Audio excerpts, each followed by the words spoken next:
ചേട്ടാ LDFിന്റെ വലിയ തോൽവിക്ക് ശേഷം മണിയാശാൻ പുതിയൊരു പ്രസ്താവനയായിട്ട് വന്നിട്ടുണ്ട്. നമ്മുടെ വനം മന്ത്രിക്ക് വിവരമില്ല എന്നാണ് അദ്ദേഹം പറയുന്നത്. അതേപോലെ തന്നെ ആരോഗ്യമന്ത്രിയും ട്രോളി അദ്ദേഹം ഒരു പോസ്റ്റ് ഇട്ടിട്ടുണ്ട്. ആരോഗ്യമന്ത്രി ഇതിനു മുമ്പ് LDF ഭരിക്കുന്ന സമയത്ത് പറഞ്ഞിട്ടുണ്ടായിരുന്നു, യഥാ രാജ്യത്തതാ പ്രജ, അങ്ങനെ ആരാണോ എങ്ങനെയാണോ രാജ്യം ഭരിക്കുന്നത് അതിനനുസരിച്ചായിരിക്കും രാജ്യം പോകുന്നത്. അപ്പം ദുരന്തങ്ങൾ വരുന്നതിനെ പറ്റി അദ്ദേഹം പറഞ്ഞത്. യഥാർത്ഥത്തിൽ മണിയാശാൻ വീണ്ടും സ്കോർ ചെയ്ത് തുടങ്ങിയോ?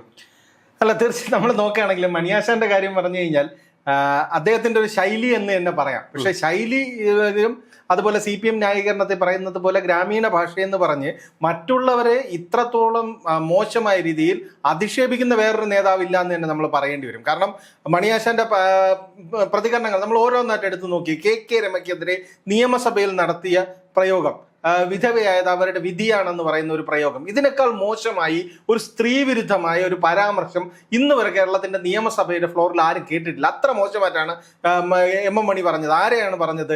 ഇതേ CPM-കാർ തന്നെ 51 വെട്ടി കൊന്ന TP ചന്ദ്രശേഖരന്റെ ഭാര്യയോടാണ് ഈ വർത്തമാനം പറഞ്ഞത്. അതിനു മുമ്പ് ഈ പാർട്ടിയോട് പിണങ്ങി RMP രൂപീകരിക്കുന്നത് വരെ CPM-ന്റെ സമുന്നതനായ നേതാവ്, എല്ലാത്തിൽ കാര്യങ്ങളും കൃത്യമായി ഇടപെട്ടിരുന്ന TP-യെ പാർട്ടി വിട്ടതിന്റെ പേരിൽ വെട്ടിക്കൊന്നിട്ട് അവരുടെ വൈധവ്യത്തെ വരെ കളിയാക്കുന്ന രീതിയിൽ നിയമസഭയിൽ പ്രസംഗിച്ച ആളാണ്. പിന്നീട് അതിൽ മാപ്പ് പറഞ്ഞിരിക്കാം. പക്ഷെ എന്നിരുന്നാലും ആ അധിക്ഷേപം എത്ര ക്രൂരമായിരുന്നു എന്നുള്ളത് നമ്മൾ നോക്കേണ്ടതാണ്. ഇതിനു മുൻപേ ഉള്ള MM മണിയുടെ പ്രതികരണങ്ങൾ നോക്കൂ. എങ്ങനെയാണ് MM മണി കേരളത്തിൽ എല്ലാവരും ചർച്ച ചെയ്ത ഒരു നേതാവ്. ഈ മൂന്നാർ ഒഴിപ്പിക്ക കാലത്ത് അല്ലെങ്കിൽ വിഭാഗീയതകളുടെ കാലത്തെല്ലാം MM മണി ഉണ്ടായിരുന്നു. എന്നാൽ കൂടുതൽ വാർത്തകളുടെ തലക്കെട്ടിൽ നിറഞ്ഞത് 1, 2, 3 പ്രസംഗത്തിലൂടെയാണ്. ഉമ്മൻചാണ്ടി സർക്കാരിന്റെ സമയത്ത് ഒരു 3 കൊലപാതകങ്ങൾ, പാർട്ടി നടത്തിയ കൊലപാതകങ്ങളുടെ കണക്കുകൾ എണ്ണി പറഞ്ഞ് പ്രസംഗിച്ചു. അതിന്റെ പേരിൽ ജയിലിലായി. അതോടെയാണല്ലോ MM മണി എന്ന് പറയുന്ന ഒരു നേതാവ് കേരളത്തിന്റെ ഹെഡ്ലൈൻ തലക്കെട്ടുകളിൽ നിറഞ്ഞു തുടങ്ങിയത്. പിന്നീട് ജയിച്ചു, ഇടുക്കി ജില്ലയിൽ കയറാൻ പറ്റില്ല എന്നുള്ള ഉപാധിയോടെ ജാമ്യം ലഭിച്ചു. പിന്നീട് തിരഞ്ഞെടുപ്പിൽ മത്സരിച്ച് ജയിച്ചു, മന്ത്രിയായിരുന്ന സമയത്തും ഇത്തരത്തിലുള്ള നിരവധി പരാമർശങ്ങൾ MM മണിയുടെ ഭാഗത്തു നിന്നുണ്ടായി. കാരണം പെമ്പിളൈ ഒരുമ എന്ന് പറയുന്ന ഒരു സമരം കേരളം കണ്ട ഒരു സ്ത്രീകളുടെ ഒരു വലിയ സമരമായിരുന്നു. അവരുടെ ന്യായമായ കൂലി ആവശ്യങ്ങൾ ഉന്നയിച്ച് നടത്തിയ ഒരു സമരം. ആ സമരത്തെ കുറിച്ച് എന്താണ് പറഞ്ഞത്? കുറ്റിക്കാട്ടിൽ നടന്നതൊന്നും എന്നെ കൊണ്ട് പറയിപ്പിക്കരുത് എന്ന് പറയുന്ന ഒരു മോശമായ ഒരു പ്രയോഗമാണ് നടത്തിയത്.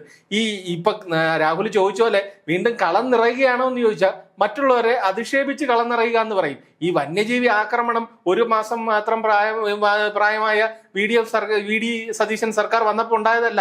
കഴിഞ്ഞ തവണ 10 വർഷം CPM LDF ഇവിടെ ഭരിച്ചപ്പോഴും വന്യജീവി ആക്രമണം ഉണ്ടായിരുന്നു. ഇവിടെ വ്യാപകമായിട്ട് കൃഷി നശിപ്പിച്ചിരുന്നു.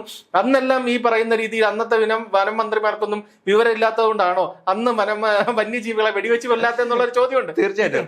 അപ്പോൾ അതേപോലെ തന്നെ അദ്ദേഹത്തിന്റെ ചില പ്രസ്ഥാനങ്ങൾ എടുത്തു നോക്കിക്കഴിഞ്ഞാൽ ഈ ഇലക്ഷന്, അതായത് UDF 102 സീറ്റ് വാങ്ങി വിജയിച്ച ഈ തെരഞ്ഞെടുപ്പിൽ അദ്ദേഹത്തിന് വലിയ പങ്കുണ്ട് എന്ന് വിശ്വസിക്കുന്ന ഒരാളാണ് ഞാൻ.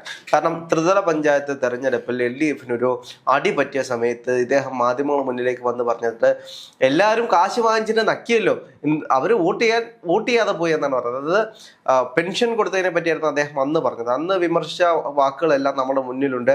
അത് ജനങ്ങൾ ഏറ്റെടുത്തത് എങ്ങനെയാണെന്ന് പറയാം. അപ്പം ഇത് തന്നെ LDF തോൽവിക്ക് കാരണമായിട്ടുണ്ടെന്ന് ഇപ്പോഴും ആരും പറയുന്നില്ല. പക്ഷേ MM മണിയെ പോലുള്ള ആളുകളുടെ പ്രസ്താവനകൾ, ഇത് MM മണി എന്ന് പറയുന്ന ഒരാൾ മാത്രം ഒതുക്കി നിർത്താൻ കഴിയില്ല. ഇപ്പോൾ സൈബർ ഇടങ്ങളിൽ വന്ന് MM മണിയുടെ അതേ നാട്ടുഭാഷ ഉപയോഗിച്ച് സംസാരിക്കുന്ന ഒരുപാട് സൈബർ സഖാക്കന്മാരുണ്ട്. ഇവരെല്ലാം MM മണിക്ക് പഠിക്കുന്ന കുറേ ആളുകളുണ്ട്. ഇവരെല്ലാവരും കൂടെ ചേർന്നല്ല യഥാർത്ഥത്തിൽ ഈ തെരഞ്ഞെടുപ്പിൽ UDFനെ വിജയിപ്പിച്ചത്. അതെ, തീർച്ചയായിട്ടും അങ്ങനെയാണ്. കാരണം എന്ന് പറഞ്ഞു കഴിഞ്ഞാൽ ഞാൻ പറഞ്ഞത് MM മണി എന്താണ് പറഞ്ഞത് എന്നുള്ളത് CPM ഏറ്റവും കൂടുതൽ വലിയ ഭരണ നേട്ടമായിട്ട് ജനങ്ങൾക്ക് മുമ്പിൽ അവതരിപ്പിച്ചത് കുടിശ്ശികയില്ലാതെ ക്ഷേമ പെൻഷൻ കൊടുത്തു, ക്ഷേമ പെൻഷൻ വർദ്ധിപ്പിച്ചു എന്ന് പറയുന്നത്. അതാണ് CPM-ന്റെ ഒരു ജനക്ഷേമ പ്രവർത്തനങ്ങളിൽ പ്രധാനമായി അവർ പ്രചരിപ്പിച്ചത്. ഇനി ഞങ്ങളല്ലാതെ വേറെ ആരെങ്കിലും വന്നാൽ ഇത് മുടങ്ങും, ഇത് ക്ഷേമ പെൻഷൻ കൃത്യമായി തരാൻ ഞങ്ങളല്ലാതെ മറ്റാരുണ്ടെന്നെല്ലാമാണ് പ്രചരിപ്പിക്കാൻ ശ്രമിച്ചത്. ആ സമയത്താണ് MM മണിയുടെ പ്രസ്താവനയും വരുന്നത്. കാരണം ഈ ക്ഷേമ പെൻഷൻ എന്ന് പറയുന്നത് MM മണിയുടെയോ പിണറായി വിജയന്റെയോ ആരുടെയും വീട്ടിൽ നിന്ന് കൊണ്ടുവരുന്നതല്ല, AKI സെന്ററിൽ നിന്ന് കൊണ്ടുവരുന്ന നമ്മുടെ ഖജനാവിൽ നിന്ന്, നമ്മുടെ നാട്ടിലെ കേരളത്തിലുള്ള പാവപ്പെട്ടവരുടെ ജീവിത നിലവാരത്തിനും അവർക്കൊരു സഹായവുമായി വേണ്ടി മാത്രം നടപ്പിലാക്കുന്ന ഒരു ഇതാണ്. അതിന്റെ പണം എന്ന് പറയുന്നത് നമ്മുടെ ഖജനാവിലെ പണമാണ്. ജനങ്ങൾ നൽകുന്ന നികുതി പണത്തിൽ നിന്നാണ് ഇത് കൊടുക്കുന്നത്. എന്നിട്ട് എം എം മണി പറഞ്ഞ എന്താ, വീട്ടിൽ നിന്ന് കൊണ്ടുവന്ന് കൊടുത്തതുപോലെ എന്തോ ഔദാര്യം ചെയ്ത പോലെയാണ് പറയുന്നത്. ഈ ജനങ്ങൾക്ക് ഈ ക്ഷേമ പെൻഷൻ എല്ലാം നൽകാനും ക്ഷേമ പ്രവർത്തനങ്ങൾ നടത്താനുമാണ് ഇവരെ എല്ലാം വോട്ടിട്ട് ജയിപ്പിച്ച് അവിടെ ഇരുത്തിയതും സർക്കാർ ബംഗ്ലാവിൽ താമസിപ്പിക്കുന്നതും സർക്കാർ കാറിൽ കേരളം മുഴുവൻ പാഞ്ഞു കിടക്കാനും എല്ലാം ജനം മാൻഡേറ്റ് കൊടുത്തേക്കുന്ന ഈ ക്ഷേമ പെൻഷനുകളും ക്ഷേമ പ്രവർത്തനങ്ങളും നടത്താനാണ്. എന്നിട്ട് അതെന്തോ ഔദാര്യം പോലെയാണ് പറഞ്ഞത്. ഈ ജനങ്ങളെ അപമാനിക്കുന്നതിനൊരു പരിധിയുണ്ട്. ആ പരിധിയും കഴിഞ്ഞു പോയപ്പോഴാണ് UDF പോലും പ്രതീക്ഷിക്കാതെ 102 സീറ്റിലേക്ക് അവർ ജയിച്ചെത്തിയത്. കാരണം ജനത്തിന് അത്രയ്ക്ക് മോശമായ രീതിയിലാണ് പറയുന്നത്. ക്ഷേമ പെൻഷൻ വാങ്ങിച്ച് നക്കിയിട്ടെന്ന് പറയാൻ എം എം മണി അപമാനിക്കില്ലല്ലേ, ജനങ്ങളെ വോട്ടർമാരെല്ലാം അപമാനിച്ചു. അതിന്റെ ബലം ഇപ്പൊ കിട്ടി എന്നുള്ളതാണ്. പിന്നെ അതേപോലെ സൈബർ സഖാക്കളുടെയൊക്കെ പ്രതികരണങ്ങൾ നമ്മൾ എത്ര പേരാണ് കണ്ടത്. നമ്മൾ ഏറ്റവും അവസാനം നമ്മൾ നോക്കി ഈ സലിംകുമാറിനെതിരെ, നടൻ സലിംകുമാറിനെതിരെ മുഖ്യമന്ത്രി VD സതീശൻ തന്നെ വാർത്താ സമ്മേളനത്തിൽ പറഞ്ഞു എത്ര മോശമായ രീതിയിലാണ് സൈബർ അറ്റാക്ക് നടന്നത്.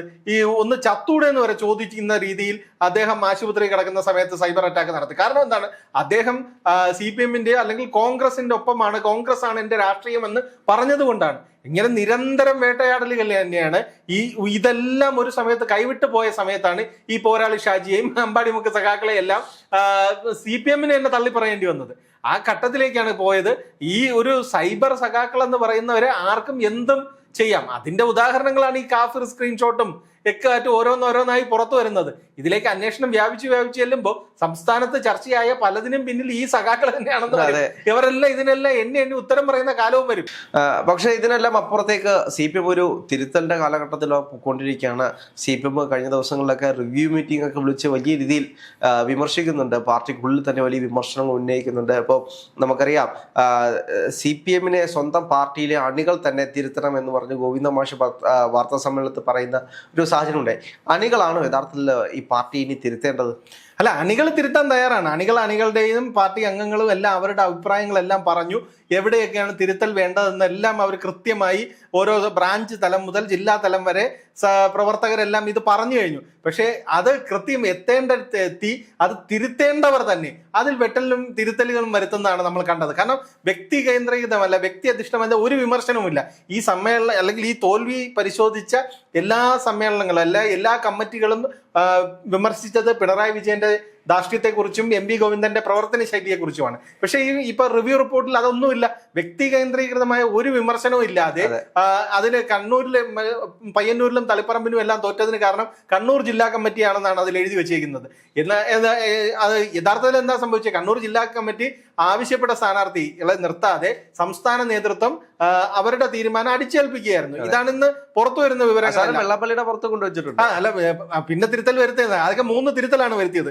ഒന്ന്, ശബരിമല സ്വർണ്ണക്കെള്ള കേസിൽ ജയിലിൽ കിടന്ന പത്മകുമാറിനെ പുറത്താക്കാൻ തീരുമാനിച്ചു, അല്ലെങ്കിൽ നടപടിയെടുക്കാൻ തീരുമാനിച്ചു. ഒന്ന്, PK ശ്യാമളയുടെ സ്ഥാനാർത്ഥിത്വം തെറ്റാണെന്ന് തുറന്നു സമ്മതിക്കുന്നു. പിന്നെ വെള്ളാപ്പള്ളിയെ തിരുത്താൻ വർഗീയത പരാമർശങ്ങളിൽ എതിർക്കാതിരുന്നത് തെറ്റാണെന്ന്. ഇത് 2 MV ഗോവിന്ദൻ വാർത്താ സമ്മേളനത്തിൽ നടത്തി. പത്മകുമാറിന് നടപടിയെടുക്കാനുള്ളത് പത്തനംതിട്ട ജില്ലാ കമ്മിറ്റി ചുമതലപ്പെടുത്തി. ഇതോടെ തിരുത്തൽ തീർന്നു. കാരണം സഖാക്കൾ ഇതല്ലല്ലോ പറഞ്ഞത്. ഈ MLA ആയിട്ട് പോലും പിണറായി വിജയനെ ഇരുത്തരുതെന്ന് പറഞ്ഞ ഒരഭിപ്രായമുണ്ട്. ഇതൊന്നും ഇല്ലല്ലോ. ഇതാണ് തിരുത്തൽ. CPM-ന്റെ തിരുത്തലെല്ലാം പല കാലത്തും പ്ലീനം വരെ വിളിച്ച് തിരുത്തൽ രേഖകൾ ഇറക്കി സംസ്ഥാനത്തിന്റെ പല താഴെത്തട്ടിലുള്ള കമ്മിറ്റികളിലേക്ക് പോയിട്ടുണ്ട്. അതെല്ലാം ഒരു രേഖകളായി പോകുന്നു. ബാക്കിയെല്ലാം നേതാക്കൾ നിശ്ചയിച്ച പോലെ നടക്കുന്നു. അത് രേഖകളുടെ വഴിക്ക് പോകുന്നുണ്ട്, സഖാക്കളുടെ വഴിക്ക് പോകുന്നു. അതെ, നേതൃത്വം എന്ത് തീരുമാനിക്കുന്നു അത് നേതൃത്വം നടപ്പിലാക്കുന്നു. സഖാക്കളെല്ലാം അത് അനുസരിക്കണമെന്ന് പറയുന്നു. എന്നിട്ട് അതിന് പറയുന്നതാണ് കേഡർ സ്വഭാവം. കേഡർ സ്വഭാവം എന്ന് പറയുന്ന ഒരു ചട്ടക്കൂട്ടിനകത്താക്കി ഇവരെല്ലാം അടിമകളെ പോലെ നിർത്താനാണ് ശ്രമിക്കുന്നത്. അതുകൊണ്ടാണ് ഇവർക്ക് വിമർശിക്കാൻ, നിങ്ങളെല്ലാം തുറന്ന് വിമർശിച്ചോളൂ എന്നാ സംസ്ഥാന സെക്രട്ടറി പറഞ്ഞത്. നിങ്ങളെല്ലാം തുറന്ന് വിമർശിക്കും. അപ്പൊ ഇതുവരെ തുറന്ന് വിമർശിച്ചാൽ നടപടി ഉണ്ടാകുമെന്ന് പറഞ്ഞ് അതിൽ നിന്ന് നടപടി ഉണ്ടാകും എന്നുള്ള ഭീഷണി ഉണ്ടായിരുന്നു എന്നുള്ള ഒരു കാര്യമാണ് വ്യക്തമാവുന്നത്. ഈ തുറന്ന് വിമർശിച്ചിട്ട് ഇതാണ് അവസാനം വന്ന റിസൾട്ട് എന്ന് പറയുന്നത് അവർക്ക് ആവശ്യമുള്ളത് മാത്രം കൊടുത്തു, ബാക്കിയെല്ലാം വെട്ടിക്കളഞ്ഞു.